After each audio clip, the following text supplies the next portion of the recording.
شروع اللہ کا نام لے کر جو بڑا مہربان نہایت رحم والا ہے۔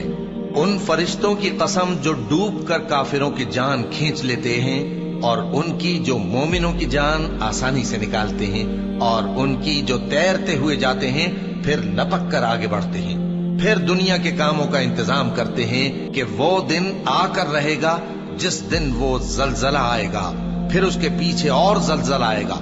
اس دن لوگوں کے دل خوف زدہ ہوں گے اور آنکھیں جھکی ہوئی۔ کافر کہتے ہیں کیا ہم الٹے پاؤں پھر لوٹیں گے؟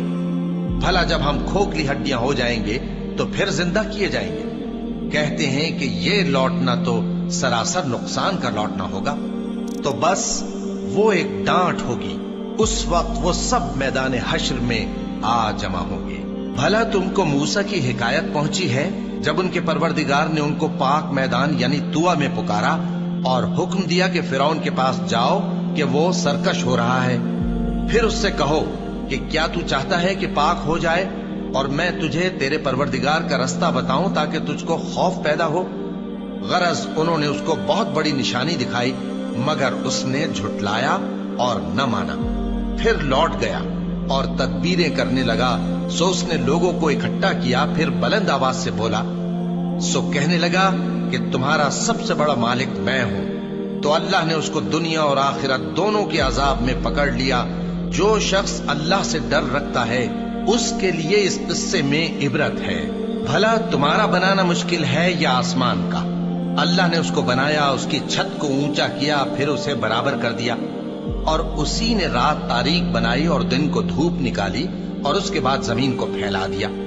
اسی نے زمین میں سے اس کا پانی نکالا اور چارہ اگایا اور اس پر پہاڑوں کا بوجھ رکھ دیا۔ یہ سب کچھ تمہارے اور تمہارے مویشیوں کے فائدے کے لیے کیا۔ پھر جب وہ بہت بڑی آفت آئے گی اس دن انسان جو محنت وہ کرتا رہا یاد کرے گا، اور دوزخ دیکھنے والے کے سامنے لا کر رکھ دی جائے گی۔ اب جس نے سرکشی کی اور دنیا کی زندگی کو مقدم رکھا تو اس کا ٹھکانہ دوزخ ہی ہے، اور جو اپنے پروردگار کے سامنے کھڑے ہونے سے ڈرتا اور نفس کو بیجا خواہشوں سے روکتا رہا تو اس کا ٹھکانہ بہشت ہی ہے۔ اے پیغمبر صلی اللہ علیہ وآلہ وسلم، لوگ تم سے قیامت کے بارے میں پوچھتے ہیں کہ اس کی آمد کب ہے، سو تم اس کے ذکر کی طرف سے کس فکر میں ہو؟ اس کا منتہا یعنی واقع ہونے کا وقت تمہارے پروردگار ہی کو معلوم ہے۔ جو شخص اس سے ڈر رکھتا ہے تم تو اسی کو ڈر سنانے والے ہو۔